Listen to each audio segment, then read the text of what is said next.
हो सकता है आप मेरी वीडियोस नहीं देख पा रहे हो।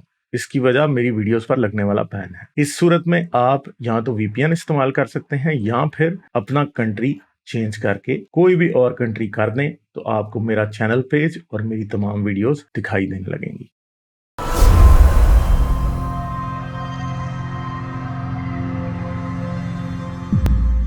इंजीनियर खालिद परवेज से बात करते हैं। हेलो जी, अस्सलाम वालेकुम। वालेकुम सलाम। जी जनाब, कैसे हैं आप? जी, अल्लाह का शुक्र है। आप ठीक हैं? जबरदस्त जी, जबरदस्त। अच्छा, क्या बात करेंगे? जी मैं बड़ी देर से बैठा हुआ था, तो सारी बातें सुनते हैं। वो फिर सुनने में ये भी होता है कि अ, उन टॉपिक्स पर आदमी चला जाता है, तो वो अपनी बातें भूल जाता है। अच्छा। तो ओहो। बस छोटी-छोटी बातें करूँगा, टाइम नहीं ज़्यादा लूँगा। अ एक तो ये है गालिब भाई कि जो आपका डिस्कशन साइंटिफिक होता है, उसमें तो मेरा ख्याल है डिबेट की ज़रूरत नहीं है। वो जो लोग साइंसी सवाल पूछते हैं, वो बुक्स भी कंसल्ट कर सकते हैं, क्योंकि साइंस में जो चीज़ फाइनल हो जाती है, सिर्फ वही ऑथेंटिक होती है। जो अंडर रिसर्च होती है, उसका तो फिर कुछ देर के बाद ही फाइनलाइज होता है। तो ये जो साइंस का सब्जेक्ट है, इसमें मेरा ख्याल है कोई डिबेट वाली बात नहीं है, और की भी जा सकती है to some extent, no restriction. तो एक तो ये हो गया। दूसरा गालिब भाई, मैंने ये पूछना था, एक एक बंदा आया था, उससे खैर आपकी काफी फ्रिक्शन हुई, तो उसमें वो खैर मैं वो टॉपिक उस तरफ से तो नहीं लूंगा। यानी जो इलेजिटिमेट चाइल्ड होता है, उसके बारे में आपने बड़ी अच्छी सही बात की कि बच्चे का तो कोई कसूर नहीं होता, तो डेफिनेटली उसमें पेरेंट्स इन्वॉल्व होते हैं। लेकिन मैं समझता हूँ कि अ, किसी की भी गलती नहीं होती, ना बच्चे की, ना माँ बाप की, और ना ही वो बच्चा इलेजिटिमेट होता है। कुदरत ने जो तरीका रखा है बच्चों की पैदाइश का, वो तो उसी हिसाब से है। और ख़ास तौर पर एथियस्ट के नज़दीक तो इसका कोई डिफरेंशिएशन होनी ही नहीं चाहिए। तो फिर आपको तो और भी कोई डिफरेंशिएशन इसमें नहीं है। बढ़। जी हाँ, बिल्कुल ठीक। Thank you very much, you agreed to with me. और दूसरी बात मैंने ये ये कहीं भी नहीं करनी थी कहा मैंने। कि मैंने मैंने तो ये कहा कि अगर बीबी आमना का किसी ने रेप किया और बच्चा पैदा हो गया, तो मैं बीबी आमना को सपोर्ट करूंगा। अगर बीबी आमना ने किसी के साथ सेक्स किया और बच्चा पैदा कर लिया, चाहे वो आउट ऑफ वेडलॉक ही था, तो मुझे उस पर भी कोई इतराज नहीं है। मैं बीबी आमना को फिर भी गलत नहीं कहूंगा। उसकी मर्जी है ना भाई, वो जिस मर्जी से सेक्स करे। सिंपल सी बात है। जी, थैंक यू। वो मैं उस पर ज़्यादा मतलब है, चलें आप चलें, समझ ठीक है। गए होंगे, हाँ, ज़्यादा सही है। बात नहीं करना हम्म, चाहता। अच्छा, हम्म। दूसरा ये है कि अ, मैं एक बात ये करनी चाहता हूँ। यूक्रेन के बारे में काफ़ी बातें हो गई हैं। भाई बात ये है कि रशिया बिल्कुल ठीक है, पुतिन का आइडिया बिल्कुल ठीक है। 2000 किलोमीटर की सरहद है, तो ये अगर अमेरिका की गोद में जाके गिरता है यूक्रेन, तो फिर नॉर्थ कोरिया के साउथ कोरिया में आपको पता है अमेरिका बैठा हुआ है। वो हर वक्त उसको, नॉर्थ कोरिया को मॉनिटर करता है। तो फिर यहाँ भी अमेरिका आकर बैठ जाएगा। तो वो कहते हैं कि पानी में रहकर मगरमच्छ से वैर नहीं करना चाहिए, उनको प्रो रशियन होना चाहिए, ना कि प्रो अमेरिकन होना चाहिए। इस पर आप क्या कहेंगे? नहीं, मैं तो इस पे मैंने पहले ही कह दिया कि भाई ये यूक्रेन का फैसला है ना कि वो प्रो अमेरिका रहे या प्रो रशिया रहे। नहीं, ये रशिया उनके लिए डिसाइड नहीं कर सकता कि मेरी बदमाशी है तो तुम यूं करो। क्या अमेरिका उनको गन पॉइंट पे कह रहा है कि तुम मेरे उधर लगाओ हथियार, मैं नेटो में शामिल हो? नहीं कह रहा। नहीं, अमेरिका और नहीं, रशिया देखिए। को कंपेयर करना इस केस में गलत बात है। नहीं, आपने गालिब भाई, मैं इधर थोड़ा सा आपसे इख्तलाफ करूंगा। आप ये देखें कि अ, अगर वो क्यों उधर जाना चाहता है, और रशिया के साथ वो अच्छे ताल्लुकात रखे। आप सबसे बड़ी मिसाल ये ले लें कि अमेरिका सारी दुनिया को कंट्रोल करना चाहता है। वो अपनी आइडियोलॉजी ठोकता है। अफगानिस्तान में वो करता रहा, वो इराक में करता रहा, वो ईरान पर करता रहता है, वो शाम में किया है, मिस्र में किया उसने, सारी दुनिया में उसने तबाही मचाई हुई है। तो ये कि तो है ना, फिर जहां इतनी तबाही अमेरिका क्या आएगा रशिया ने कभी नहीं मचाई? उसने भी मचाई क्या है। अफगानिस्तान में जो जुल्म रशिया ने किया वो अमेरिका से कम था? मैं तो वही कह रहा हूं कि सब जुल्म करते हैं। नहीं तो फिर इधर यूक्रेन को हम इधर रशिया की साइड कैसे ले सकते हैं अगर रशिया भी उतना ही जालिम है जितना अमेरिका है तो? बस वो जालिम है, इसलिए यूक्रेन को उसकी छतरी के नीचे रहना पड़ेगा अगर वो सरवाइव करना चाहता है। नहीं तो बात तो फिर ये है कि हम ये मान रहे हैं कि बदमाश की बात मान लो, यानी असल में बिल्कुल। मसला ये है कि नहीं, सुने अब जरा गौर से ध्यान से मेरा पर्सपेक्टिव सुने। अमेरिका भी जालिम है, रशिया भी जालिम है, ठीक है, दोनों जालिम है, दोनों जालिम है। अब यूक्रेन पे फर्ज है कि वो रशिया की मान ले, इसलिए कि रशिया जालिम है, ठीक है। अमेरिका, अब हम जरा अफगानिस्तान वगैरह सारे केसेस को छोड़ दें फिलहाल, हम नहीं बात कर रहे हैं, हम बात कर रहे हैं रशिया और अमेरिका और यूक्रेन की फिलहाल, ठीक है। जो मेन बात है वो क्या है कि रशिया कह रहा है कि तुम यहां पे नेटो ज्वाइन नहीं कर सकते, तुम ईयू में नहीं जा सकते, ठीक है। अमेरिका उन्हें कह रहा है तुम नेटो में, ईयू में आ सकते। अमेरिका उन पे हमला नहीं कर रहा कि तुम बदमाशी नहीं कर रहा उनके साथ कि तुम आ जाओ, ठीक है। रशिया उनके साथ बदमाशी कर रहा है, अभी आ जाओ। चलें, अब रशिया और अमेरिका को दोनों को साइड पे कर दे, दरमियान में यूक्रेन है। अब बात करें कि ये डिसीजन यूक्रेन का होना चाहिए या अमेरिका का या रशिया का, मुझे ये बताएं। और यूक्रेन को क्या जरूरत है कि वो रशिया की इसलिए माने कि रशिया ने अब उसके ऊपर हमला कर दिया? देखिए, ये बात जो मुझसे पूछी आपने कि उसको रशिया की माननी पड़ेगी। ना मैं कुछ कर सकता हूं ना आप कुछ कर नहीं सकते तो हैं। फिर बात ठीक तो नहीं है ना। इधर रशिया को आपने कहा कि मैं प्यूटन को बिल्कुल ठीक समझता हूं, तो मैं कह रहा हूं कि हमारे पास प्यूटन को ठीक समझने का कोई असूल नहीं है, असूलों के मुताबिक प्यूटन को गलत ही समझना पड़ेगा। फिर आप कह देंगे हाँ जी यूक्रेन को मजबूरन उसकी माननी पड़ेगी, तो फिर मैं कहूंगा मुझे आपसे कोई इख्तलाफ नहीं है। मगर अगर आप ये कहेंगे प्यूटन ठीक कह रहा है, तो नहीं ठीक कह रहा, गलत कह रहा है, प्यूटन बदमाशी कर रहा है। ये बिल्कुल ऐसे ही है कि बिल्कुल। एक दिन ऐसा हो कि अमेरिका पाकिस्तान पे हमला कर दे और पाकिस्तान को कहे कि तुम चाइनीज ब्लॉक में नहीं जा सकते, तो फिर आप मुझे बताएं कि फिर आप अमेरिका को सही कहेंगे या फिर गलत कहेंगे? देखें, बात यह है, बिल्कुल ठीक आप बता रहे हैं। देखें, दो पहलवान जब अखाड़े में आते हैं ना, तो ताकतवर पहलवान उसको गिरा देता है।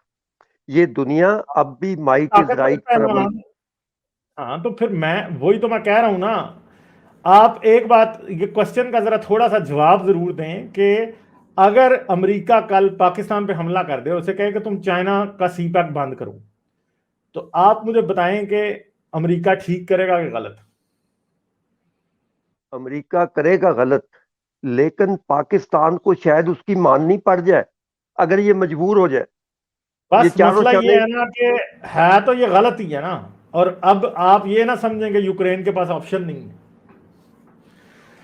यूक्रेन के पास कितने ऑप्शन है वो आज से एक हफ्ता बाद हमें आइडिया हो गया होगा। और अब मैं आपको ये बात बता दूं, अगर रशिया आज इधर से जाता है या 5 साल बाद जाता है, जिस दिन रशिया यहां से जाएगा उस दिन यूक्रेन नेटो में होगा और मिसाइल बिल्कुल रशिया के माथे के ऊपर उन्होंने लगाए होंगे।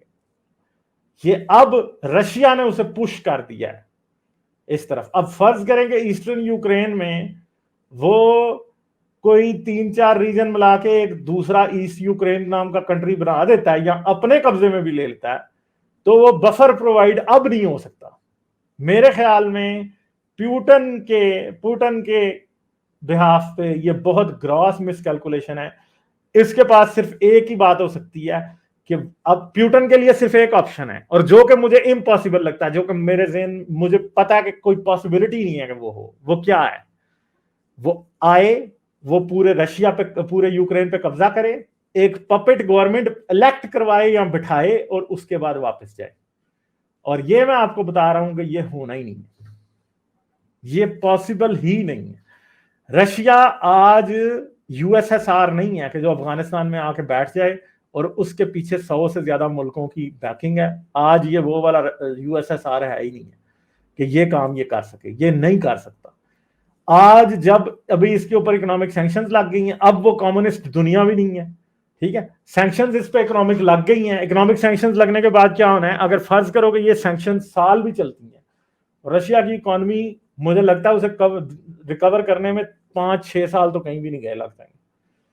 दूसरी बात यह है कि इस जंग में हाथ तो डाल लिया जल्दबाजी में, मगर निकालना आसान नहीं होना। अगर अमेरिका पिछले 20 साल में कोई एक भी जंग नहीं जीत सका, तो कौन आपको कहेगा कि रशिया, और वो भी यूक्रेन जैसे मुल्क में, जीतेगा यूरोप के दरवाजे पे, जिधर इतने पावरफुल लोग हैं कि बहुत सारा पैसा जंग में इंजेक्ट कर सकते हैं। मेरे ख्याल में रशिया के लिए अब यूक्रेन नेटो में होगा ही होगा, अब नहीं हो सकती कि ना हो, आज नहीं तो 5 साल बाद, आज नहीं तो 10 साल बाद। ये पुतिन के लिए ये मौत ही मौत है हर तरफ। मैं बात करूं जी? हाँ जी, हाँ। अच्छा, बिल्कुल ठीक कहा। मैं आपका कोई ज्यादा वो नहीं करता, लेकिन मेरा ज़हन और तरफ जाता है। अफगानिस्तान में उसने जो किया, ओ सॉरी, मैं जरा टेलीफोन का अलार्म बंद कर दूं। अच्छा, बात यह है, अगर आप गौर करें तो जहां तक अफगानिस्तान का या और मुल्कों का ताल्लुक है, देखें, यूक्रेन की 1000 या भी मुझे श्योर नहीं है, 2000 किलोमीटर की सरहद मिलती है। जब किसी सुपर पावर की सरहद मिलती हो ना, तो फिर कोई मसला नहीं होता उसको जेर नगू करने का। और कुछ भी नहीं है, किसी ने कोई यूक्रेन की मदद नहीं करनी। आज सिर्फ उसने $350 मिलियन की उसको कहा है जी हम इसको पैसा देंगे। अमेरिका ने ये किया है कि जी वो 300-350 मिलियन डॉलर उसको देगा। अल्लाह का खैर सलाह। उसके इर्द गिर्द जो 5 कंट्रीज हैं, वो सारी रशिया के जेर साया हैं। कोई उसकी मदद को नहीं आएगा। ये आप समझ लें कि ये 10-15 साल के लिए तो आ गया रशिया में, वो उसके जेर साया आ गया। और मैं तो गलत सही बात तो वो तो जाहिर है जी कि अगर यूक्रेन कोई भी कुछ भी करना चाहे, लेकिन ऐसे निज़ाम नहीं चलता ना। इंसान के अंदर वो माइट इज राइट वाला अभी भी चल रहा है सिलसिला। बड़ी मछली छोटी मछली को खा जाती है। हर एक को सरवाइव करने के लिए कुछ ना कुछ करना पड़ता है।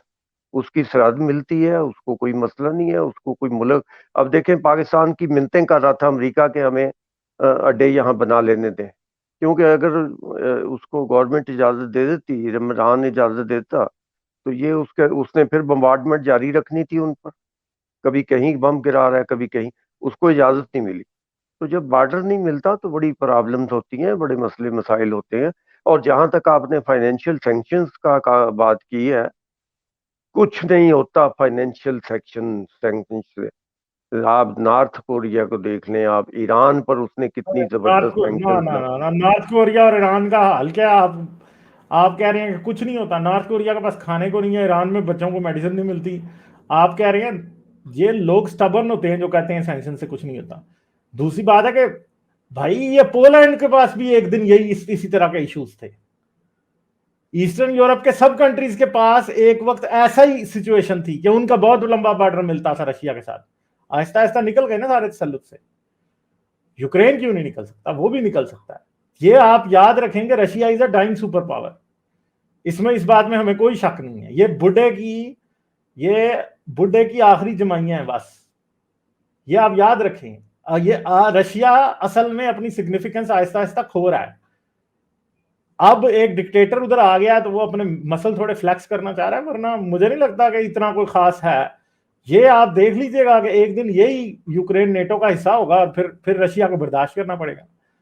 मिसाइल नेटो के चाहे जहां भी लगे हों, ऑलरेडी लगे हैं वहां पे। और ऐसा नहीं है कि रशिया ने मिसाइल नहीं लगाए, रशिया ने भी तो लगाए हैं ना। नेटो को क्यों नहीं लगता कि हम इसके करीब जाई जा रहे हैं तो हमें हमें भी इससे खतरा है? ठीक है। नेटो का भी वही है। तो ये पॉलिटिक्स जैसी भी है, ये जिस तरह की भी है, आई थिंक कि पुतिन ने बहुत बड़ी क्रॉस मिसकैलकुलेशन की है। ये वो यूएसएसआर वाला रशिया नहीं है कि जिसका दुनिया में बहुत बड़ा इन्फ्लुएंस था, एक नेक्सस था पूरे का पूरा, उसके पीछे बहुत सारे ज्यादा लोग खड़े थे, वो वाला रशिया अब ये नहीं है।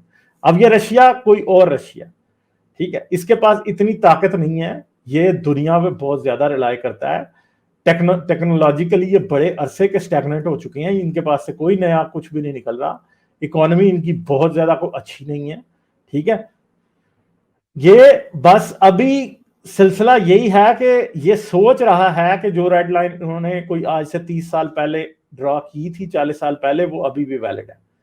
दुनिया इस बात को समझ चुकी है कि वो वैलिड नहीं है। इन्होंने इतने बड़े मुल्क को कर दिया, और ये यूक्रेन कहते हैं ना, Russia was the graveyard of empires, नहीं, ये यूक्रेन था। ये सारे इधर मरे थे आके, हिटलर भी इधर ही फारग हुआ है, मेजर डिफीट इधर ही हुई, और उनकी भी सबकी बारी बारी डिफीट्स इधर ही, नेपोलियन की भी इधर ही हुई है। यूक्रेन मेजर पार्ट प्ले करता था हमेशा से इधर इनको मार पड़ने में। तो क्या रशिया खुद फंस सकता है यूक्रेन में? फंस तो सकता है। कितनी लंबी जंग रहेगी? जितनी लंबी जंग रहेगी रशिया के लिए प्रॉब्लम ज्यादा होंगे। यूक्रेन का जो नुकसान होना है वो पहले 1 माह के अंदर हो चुका होगा, उसके बाद अब उससे ज्यादा आप उसका क्या बिगाड़ लेंगे? जो पहले ही मरा होता है उसको क्या मारना होता है किसी ने, ठीक है।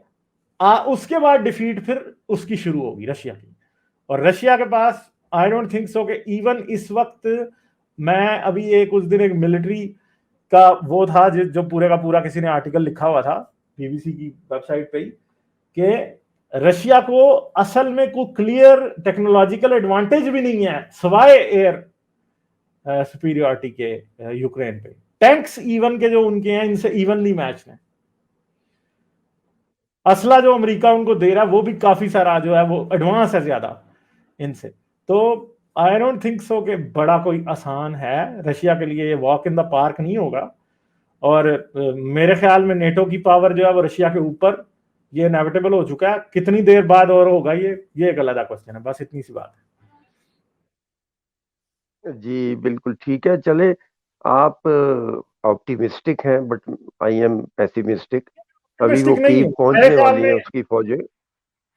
मेरे ख्याल में अगर ये वार सिनेरियो डर्टी हुआ, मैं कहता हूं 1/5 जो कि अफगानिस्तान मेरे अमेरिका के लिए था, तो Russia has no chance at all. 1/5 जो अमेरिका के लिए अफगानिस्तान में यहाँ इराक में था, तो रशिया के पास कोई चांस नहीं। ठीक है, चलें, ठीक है। जी जी जी, अभी मैं जरा बीबीसी की खबरें देख रहा था, बड़ी तेजी से उसकी एडवांसमेंट हो रही है कीव की तरफ, कैपिटल की तरफ। तो once it occupies the Ukraine, फिर मेरे ख्याल में वो ठीक ठाक कंट्रोल करेगा। But anyway, let's see. आपका भी आइडिया है, ये मेरा नहीं भी ये आइडिया है। 90s की जो है वो गल्फ वॉर, उसमें भी बड़ी जल्दी कब्जे हुए थे। अफगानिस्तान पे भी बहुत जल्दी कब्जा हो गया था, इराक पे भी बहुत जल्दी कब्जा हो गया था, ठीक है। ये एक बड़ी पावर का आके एक बार स्वीप करना, ये कोई बड़ी बात नहीं होती। पुतिन की जीत तब हो सकती है कि जब वो आए और वापसी पे जाते हुए कुछ पपेट बिठा के चला जाए। अगर वो पपेट नहीं बिठा सका, फर्ज करो वो अपने और असल यूक्रेन के दरमियान, क्योंकि अगर वो यूक्रेन के अब 2 टुकड़े कर देता है, ईस्ट में एक ईस्ट यूक्रेन है जो कि इसका है, ठीक है। फर्ज करो कितना दे देगा अपने और असल यूक्रेन के दरमियान, कितना 1000 किलोमीटर का डिफरेंस डाल लेगा, इससे ज्यादा डाल नहीं पाएगा, ठीक है। और ये पॉसिबल ही नहीं है कि रशिया आज इतना बड़ा, टेक्सास जितना साइज है, 5 पाकिस्तान आते हैं यूक्रेन में, ठीक है, 5 पाकिस्तान आते हैं यूक्रेन में। इतना बड़ा इलाके पे कब्जा करके रखना मेरे ख्याल में बहुत मुश्किल काम है, पॉसिबल नहीं है रशिया के लिए, जी गालिब अगर ये भाई, जंग बस लगे। जी जी, मैं ये अर्ज करूंगा, हमसायों से बनाकर रखनी चाहिए। अगर वो अमेरिका की तरफ भी था तो उसको चाहिए था कि इधर भी थोड़ा जाता, दौरे वोरे करता, मुलाकात करता, कुछ आपस में कोऑपरेशन की बात करते। उन्होंने तो बिल्कुल कट ऑफ कर दिया, तो हमसायों से बनाकर रखनी चाहिए। ये भी काफी एक वन साइडेड पर्सपेक्टिव है कि उन्होंने कट ऑफ कर दिया तो ये कर दिया। रशिया पिछले 20 साल से इंटरफेयर कर रहा है। रशिया ने उनके 3 जगहों पे कब्जा करके बैठा हुआ है इस टाइम। अब आप मुझे बताएं कि अब भी वो कट ऑफ ना करें तो कब करें?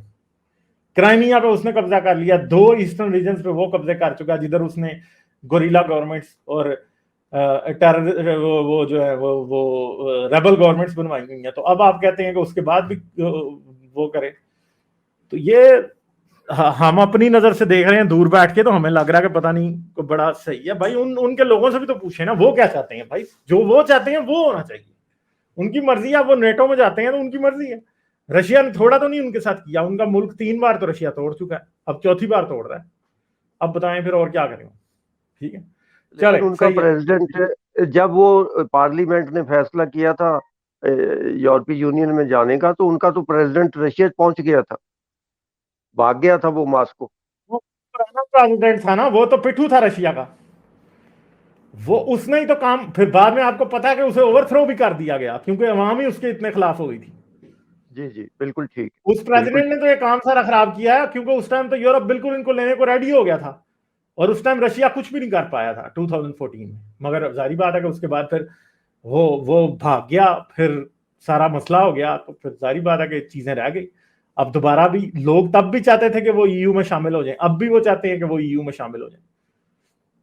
तो असल में उस प्रेसिडेंट ने इनको धोखा ही दिया है एक हिसाब का। ठीक है, चलें, सही है, thank you. Thank you very much. Okay, bye bye. Like, share और सब्सक्राइब करना मत भूलें। इसके साथ साथ आप मेरे चैनल को पेट्रियन पर सपोर्ट कर सकते हैं। पेट्रियन का लिंक वीडियो की डिस्क्रिप्शन में है।